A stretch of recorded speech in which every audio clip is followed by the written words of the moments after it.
elder law, you may have heard that term. You need to stay tuned and find out what it actually means for you and your family. And to do that, we have with us David Carrier. Thank you so much for being with us I'm today. so glad to be here. Oh, I get to wear my shirt and everything. I know, we Great. appreciate that. Yeah, we appreciate you representing AARP because you do represent older adults in elder law. Before we get into elder law, what it means and why it's so important, tell us a little bit about yourself and the credentials that you bring to this conversation. Sure. So I'm not from Michigan originally. I'm from Cape Cod. My mom thought it would be a great idea if I went to Notre Dame. Okay, so fine, I go to Notre Dame. Great mom. Yeah, well, that's right. But she had some good ideas, right? But from a big family and no money. So I joined the Army. I got an Army scholarship to Notre Dame. Thank you for your service. Well, thank you. Well, I had a great time doing it, I have to say. So when people say thank you for your service, I'm like, well, if I didn't have such a great time, Still, I mean, you're very humble, but thank you for your service. Well, you're very welcome. So I owed the Army 4 years. Thank you, American taxpayers. And someone said, well, you can go to law school if you want to. They'll give you time off to do that. So I did. I took the 3 years off. Went to Boston University. Went back home to BU Law School. After that, I clerked for a judge for a year. So the Army gave me another year off. And then finally, I went on active duty to Washington, where I got my Master of Laws degree in taxation from Georgetown. Thank you again, American taxpayers. But I was working at the Pentagon and got into some planning and that kind of thing. So when I came out, I went to work for the big law firm.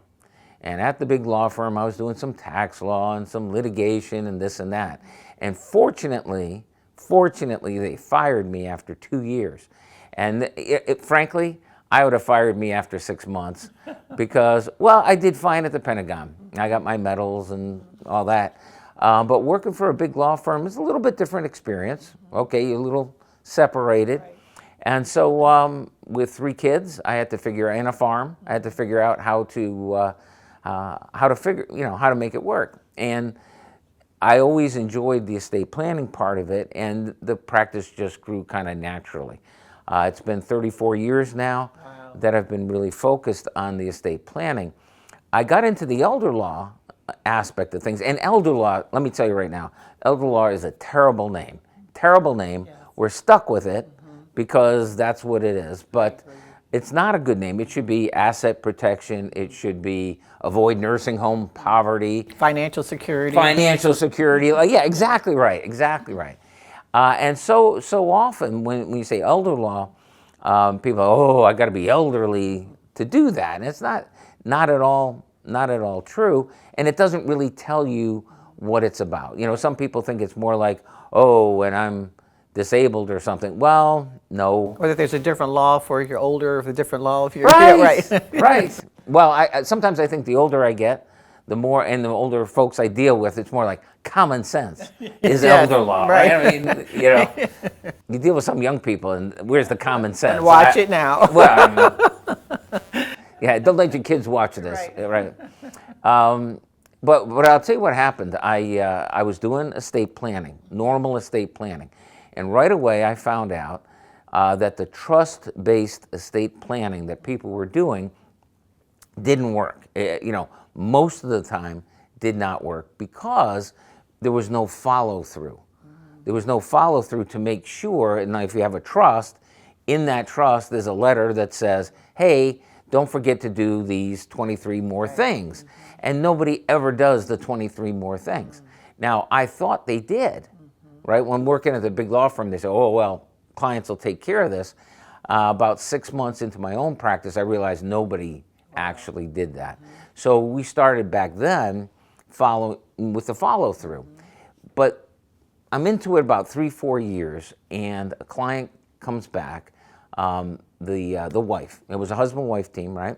And sort of your typical couple that I was dealing with. Middle-class folks, they worked their whole life, they raised their kids, they paid off the house, they had some savings, not a lot, not a terrible lot, no debt, they were good to go. doing the estate plan for folks like that is what I've been doing, 22,000 times now. But, that's what we do. We plan for mostly regular folks, okay? Well, they're just like the perfect couple. You know them from church and friends.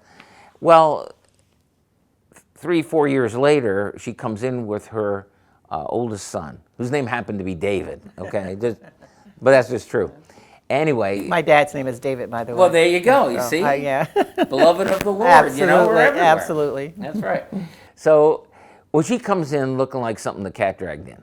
Okay, looking just beat down, looking terrible. I'm like, what the heck happened? What's the deal? And what happened was her husband had the dementia, right?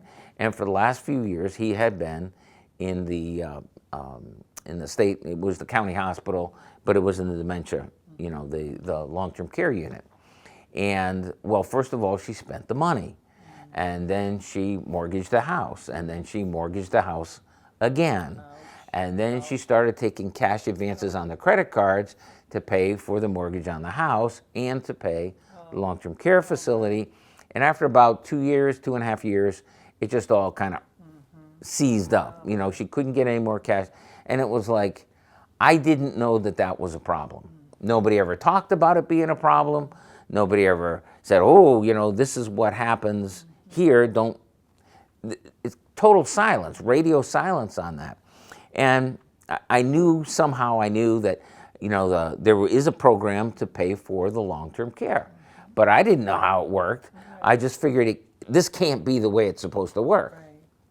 So that's what got me started in this elder law, and I had heard elder law. I'm like, I don't know what that is, but that's where I really started getting involved in it and realizing that planning ahead for the long-term care is you can't call this is my view of the world, okay, and it's not what everybody else is saying. I mean, I'm an estate planning attorney. I said, what do you do?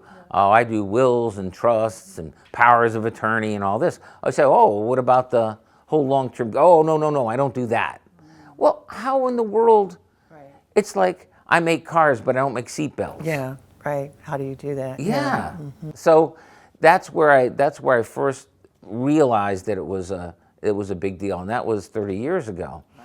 And so every plan that we do, right, is aware of the fact that people need long-term care. Mm-hmm. Now, Cleopatra was not the only queen of denial. So a lot of people don't, recognize the issue. But National Institute of Health, right, and it's government numbers, okay, fine, it's government. NIH, and you can check this on your own. It's longtermcare.gov. It's right there on their website. Cost of long-term care, who needs it, how long.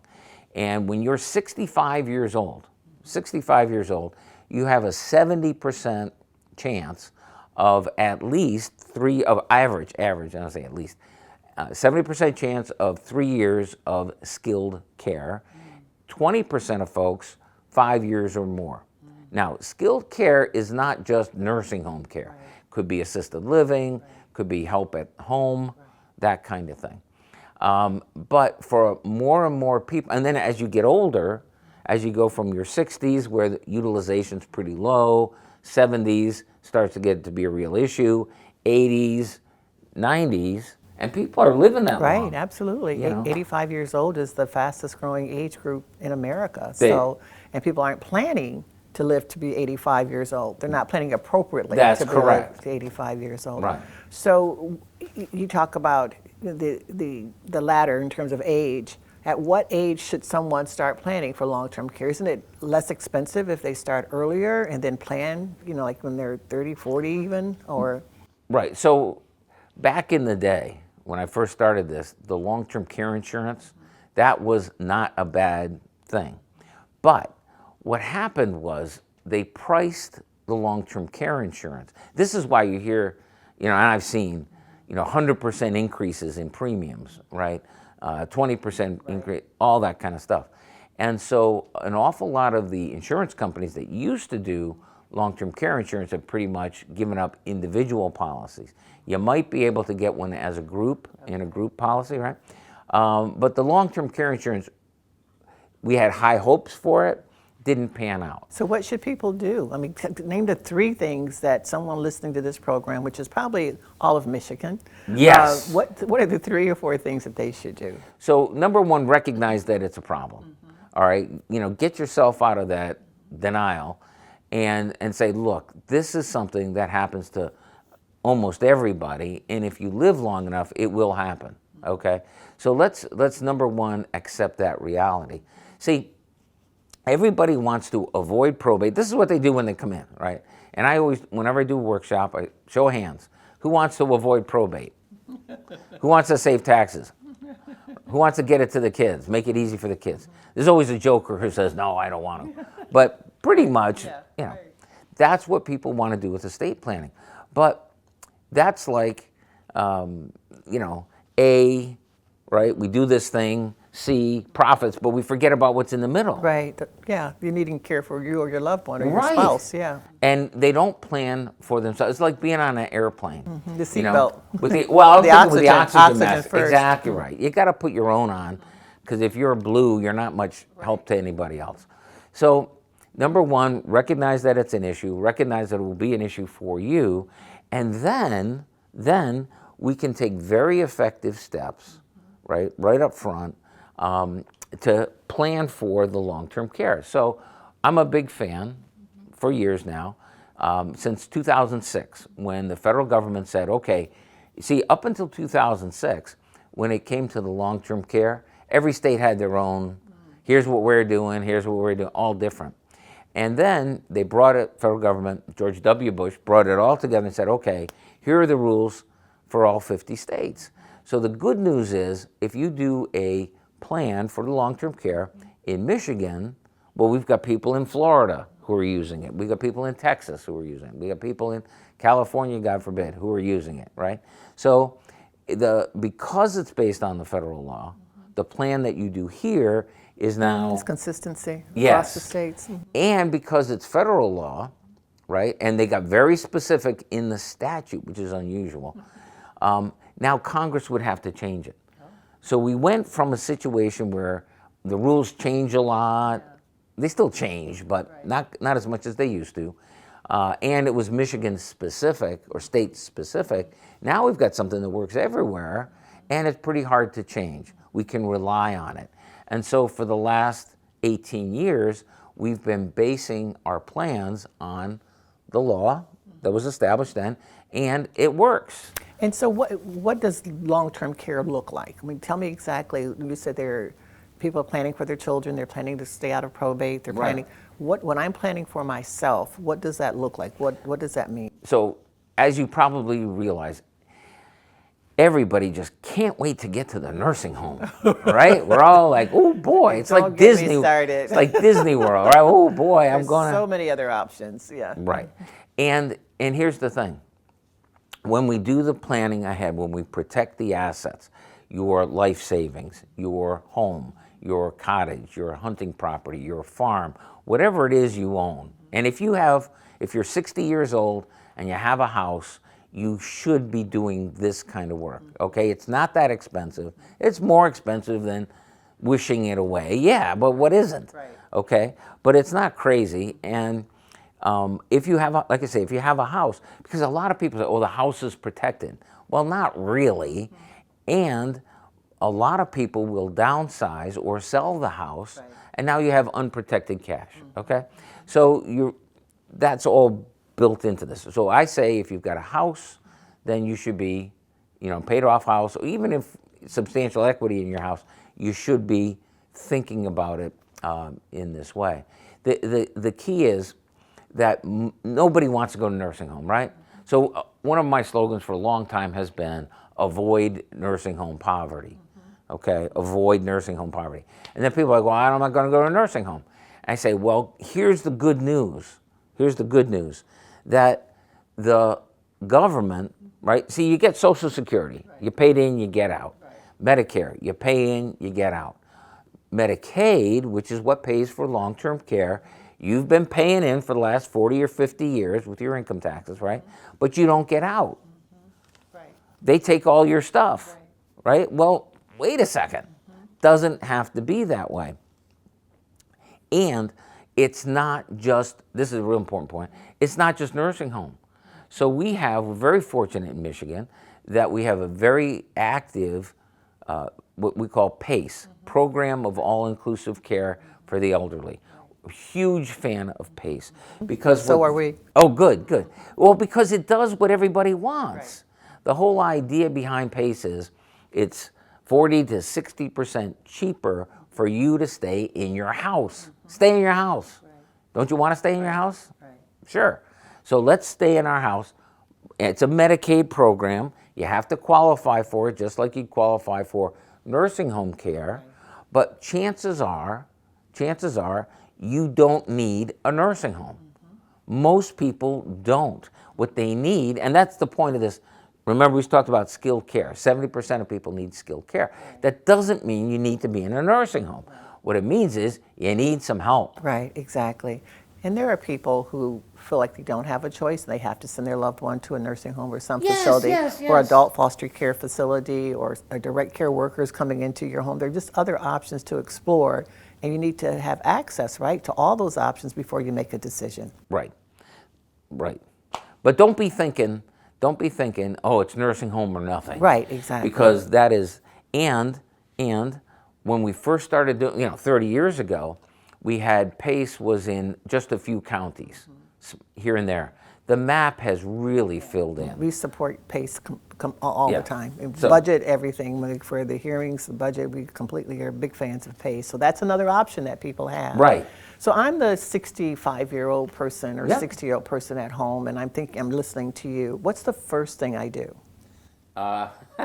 Besides calling you, but I mean, Well, or calling an elder law, or calling an elder law person, attorney, not person, elder law attorney. So what's the first thing I do? When you talk to whoever it is you talk to, right, is you say, and this would be the test, you say, I want to avoid probate, save taxes, get it to the kids. Right. How are you, this is the challenge, to the attorney or the planner. Now, financial advisors, great. You've invested my money, you've done great portfolio management. They don't know anything about long-term care. Right. They don't know anything about this sort of planning. And it's like going to the dentist when you need brain surgery. It's like, what? I'm not, or going to the brain surgeon when you need a, So we've got like about a minute and a half left. So they would find an elder law attorney and they would say those three things: probate, protect my assets, but I also want long-term care. That's exactly it. They have to be able to talk to you about what it is they're going to do to protect your assets, recognizing that Medicaid, right? Every nursing home takes Medicaid. Right. Medicaid is assisted living. Medicaid is at-home care. Medicaid is skilled nursing if that's where we have to get to. But most people don't need that. And it's really about tailoring a solution that works for you. But if the person says, oh, I don't do that, well, then I don't stick around here. I'm going to somebody who has done Medicaid applications, has done Medicaid planning, has some familiarity with it. We've done thousands of cases, so we kind of have a clue as to how all this stuff works. But that's what I would say is, tell me how this works for the long-term care, and don't accept, well, we're going to pay for that out of your investments. Well, unless you're unless you're Bruce Wayne, no, you're not. This is such important information. I know someone who sold a business, a multi-million-dollar business, and they told me that they'd rather have my health care insurance, because I worked at the schools, than the multi-million dollars that they have, because long-term care is so expensive. It's $18,000 a month, and anywhere from $300 a day, which is cheap, to $600 a day. That's what people are actually paying. Talk about so much to learn. Thank you for being with us you today, betcha. David. Appreciate you and appreciate all that you're doing, your 34 years of experience doing it. Thank you. CATA's regional mobility solutions can help seniors seize the day. Hear what our riders and community leaders have to say about the value CATA brings to the lives of aging adults. Cata and Ready Ride have been wonderful with my services I need. Been using about 8 years, and I use Ready Ride and Cata. Well, the reason I like the Ready Ride service is, they take me where I need to go, and the drivers, they wonderful too, They let the ramp down, and I ride on, and they raise me up, and I ride on, they strap me in. If I have extra bags or whatever, they're always willing, to take them to the door. They never go in, set them outside, and all that. And then they always conversational with them, we just talk about everything, I'm a veteran. Went to the military in 1967. Went to Vietnam, did my time over there, came back. If I had to do all over again, would do it for serving my country, Yeah, just learned I could ride, without paying now, which is wonderful. Yeah, I appreciate it. I ride free because I'm a veteran. I use Cata 3 or 4 times a week. I use Ready Ride mostly. Sometimes go shopping. I ride free, and I appreciate that. Well, that's really something I don't have to pay to get on. Then I know that I can call them up, and they're pretty good about being punctual and stuff like that. I'll say that. And it's very important that I ride with them because of Cata. I can do that. I'm independent. Direct care workers, family caregivers, what are they? What do they do? And why do we need them so desperately? Thank you so much, Jen, for being here to talk with us about those. Hi, yes, thank you for allowing me to be here. Direct care workers, it's a broad spectrum, right? Because a lot of times if we think of a direct care worker, we think of a certified nursing assistant. But that's not really the case, because there's a lot of people that work within other facilities, assisted living facilities, in-home care, that aren't certified. Family caregivers, they are all direct care workers, and a lot of times they don't see themselves as such. So it's important that we raise the awareness about what a direct care worker is, so that we can get those people involved and recognize them for the work that they do. Absolutely. And Michigan is one of the fastest aging states in the nation. And so the older we get, the more we're going to depend on people to kind of give us some assistance, right? For whether it's a direct care worker or a family caregiver. What are some of the criteria that's needed for a direct care worker? Training. Lots and lots of training. This is not a job that you can go into without proper training, because there's just a lot involved. You think about taking somebody to the bathroom, but it's more than just taking somebody to the bathroom. It's how they get there, what they can do for themselves, what they can't do for themselves. You got to know those things, and you got to be able to help them in the areas they can't do that. Same with bathing and all these other areas that we take care of people. And it's also, it's a broad spectrum. It can start with companionship, and it goes all the way to end of life. And thank you so much for what you do and for shining a light on what family caregivers and direct care workers do. Thanks for being here, Jennifer. Thank you. My name is Austin Peterson, physician assistant, and I'm going to be talking about calcium supplementation today. So the importance of calcium is because it's required for a lot of processes in your body, namely cell signaling, neuromuscular function. Also, calcium appetite is required for bone mineralization. It makes up a significant portion of that. So there are a variety of causes of low calcium. Normally they are liver problems, kidney problems. Also, certain osteoporosis meds can reduce the amount of calcium in your blood, so we want to make sure that it always stays within a good range. Ways to find out if your calcium is too low would be if you're falling, having a lot of fragility fractures, if you're having symptoms such as paresthesias, which is numbness and tingling in the hands and feet. If you have any muscle cramps or muscle spasms, those can be signs that the calcium in your blood is too low, or even in your bones is too low, and appropriate testing can kind of find out what's the issue there. So the best way to get calcium we recommend is from diet. Patients with osteoporosis over the age of 60 and postmenopausal, we recommend getting 1,200 milligrams of calcium a day. Premenopausal women and males, we recommend about 1,000 milligrams of calcium a day. We recommend you get it from diet if possible. So 3 servings of dairy is generally the best way to accomplish that. Otherwise, you can also get it from dark green vegetables and almonds, and certain juices are fortified with calcium as well. But supplement-wise, you can take calcium carbonate or calcium citrate, but those are generally only recommended if your calcium is low in your blood. Otherwise, food is the best way to get it. And then the risks of too much calcium are increased risk of kidney stones. You can have GI upset and constipation. So if you have too much, it's a bad thing. So if you feel like you're experiencing symptoms of low calcium, talk to your doctor. They can do the appropriate testing and see if you need any supplementation. So we've all talked about the sandwich generation. What is the sandwich generation? What do we need to know about? Yeah, the sandwich generation is the generation that ate sandwiches. No, that's not that. Sandwich generation, the idea is you've got folks who are caring for parents and caring for their own children, and they're kind of in between. And we could spend the rest of the day talking about situations we've had where kids did just that. The sandwich generation was a real thing. It was everywhere. It's what happened. What we're seeing now, though, is that's really kind of past. The generation of kids, and there's still a lot out there. I'm not saying there are none. There are a lot out there. But what we're seeing more and more is when the kids try to take care of mom and dad, they'll come to us and we'll say, well, here's the PACE program, here's these other supports that you get. Oh no, we're going to take care of mom ourselves. Well, they're back in 2 weeks saying, I had no idea that there was so much involved.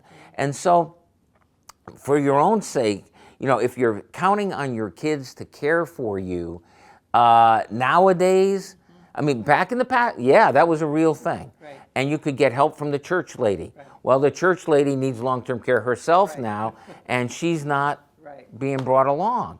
And so, you know, you've got to do the planning. This is what the elder law is all about. Is about making sure that when you need resources, the resources will be there. The resources you paid for will be there to serve you. Yeah. And that sandwich generation, it was a real thing, but... And that caregiver needs to take care of themselves. So thank you so much, David. I appreciate that. Thank you. When you're a military veteran with over 4,000 organizations trying to help you, it can be hard to find the right information. That's why AARP brings together valuable resources to help you navigate your options. You'll find a one-stop shop for free veteran employment and fraud prevention resources, caregiving tools, and access to discounts. Visit aarp.org/veterans today. Earthquakes, floods, hurricanes, tornadoes, and wildfires are all events you can't control, but you can be prepared for emergencies like these before they happen. Learn how you can be ready if a disaster strikes by visiting the link on your screen.